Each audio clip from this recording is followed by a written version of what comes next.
అప్పుల బాధలు వెంటాడుతున్నాయా? అయితే 6 జేవిఆర్ వారి జాతిరత్నాలు ధరించండి. హాయ్, వెల్కమ్ టు మనం టీవీ. నేను మీ మనోజ్.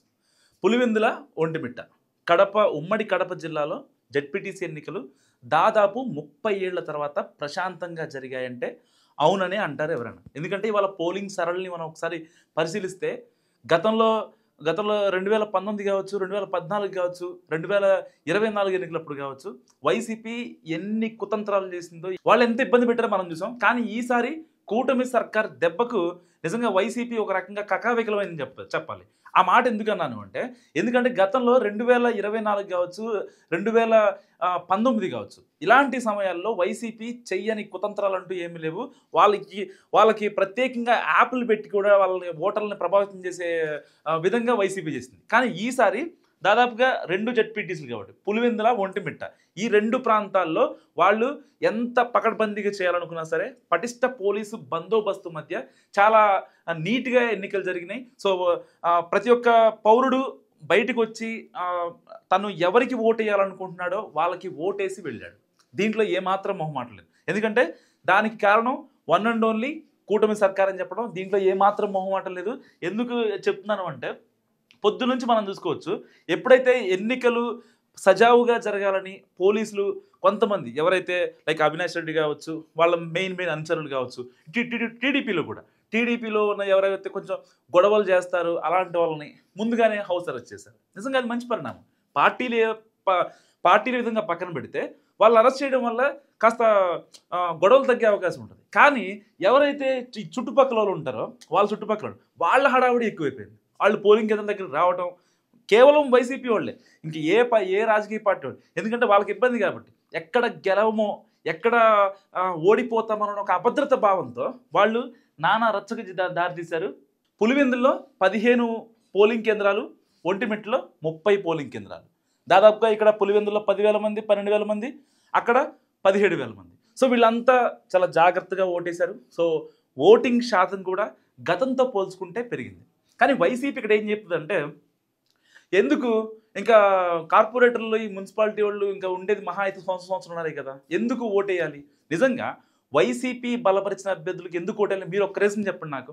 ఇప్పుడు పులివెందుల నుంచి జగన్ ఎన్నికయ్యారు, ఇప్పుడు ఎమ్మెల్యేగా ఉన్నారు. సరే, ప్రతిపక్ష నేత రాలేదనుకుంటే పక్కన పెట్టేసండి.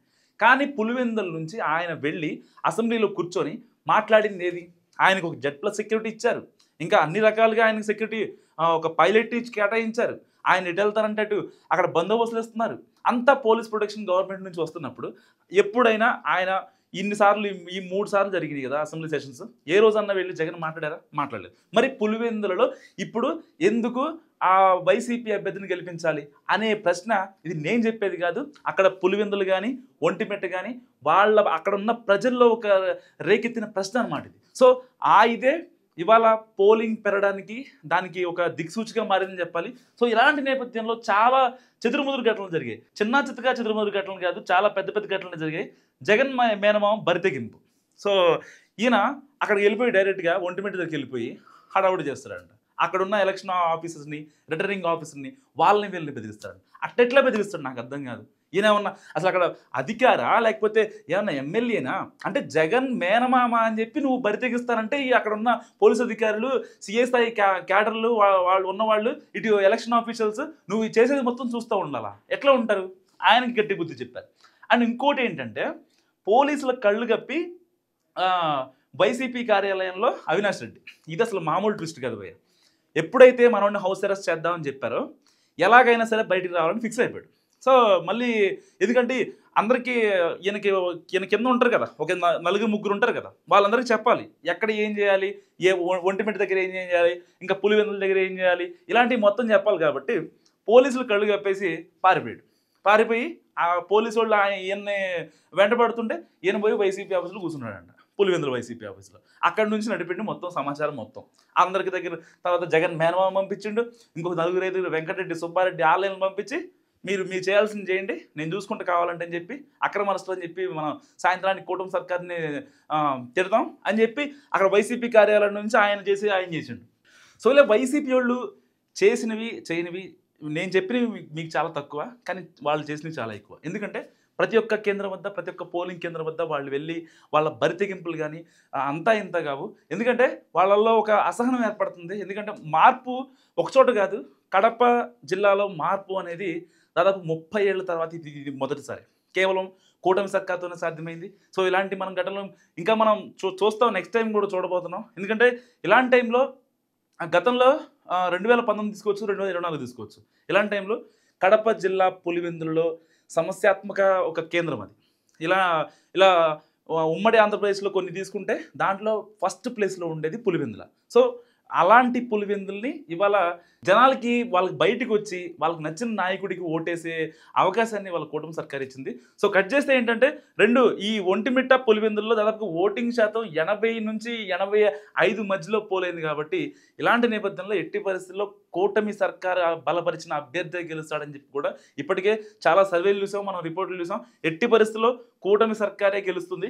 సో ఫైనల్గా చెప్పాల్సింది ఏంటంటే ఇప్పటికైనా వైసీపీ ఈ కుట్ర రాజకీయాలు, ఈ కుతంత్రాలని మానుకొని ప్రజలకు ఏమన్నా చెయ్యాలి, లేకపోతే ప్రజల్లో మనం ఎలా 4 రోజులు మనం గట్టిగా ఉండాలి, వాళ్ళ తరపు నుంచి మనం మాటలు తీసుకోవడం కాదు, మనం ప్రతిపక్షంలో ఉన్నాం కాబట్టి అధికార పక్షాన్ని గట్టిగా మాట్లాడటం వల్ల వాళ్ళు రేపొద్దున మారతారు, లేదంటే మారరు. దాన్ని ప్రజాక్షేత్రంలో తీసుకెళ్ళి అడగడదాం. లేదండి వాళ్ళు వింటున్నారు, ఓకే ప్రజలు మంచి జరుగుతుంది, వాళ్ళు వినలేదు ప్రజలకు చెప్దాం, నెక్స్ట్ టైం 2020 ఎన్నికల్లో వాళ్ళకి ఓటేద్దని చెప్దాం. ఇలాంటివి చేయకుండా పోలింగ్ కేంద్రాలకు వెళ్ళి కొట్టడం, వాళ్ళని ఇచ్చేయడం, వీళ్ళని ఇచ్చేయడం, ఇలాంటి గూండాయిజం ఎక్కడా కూడా పనికిరాదు. అండ్ దట్టు కూటమి సర్కార్లో అసలు పనికిరాదు. సో ఈ వీడియో గురించి మీరేమనుకుంటారో కామెంట్ రూపంలో చెప్పండి.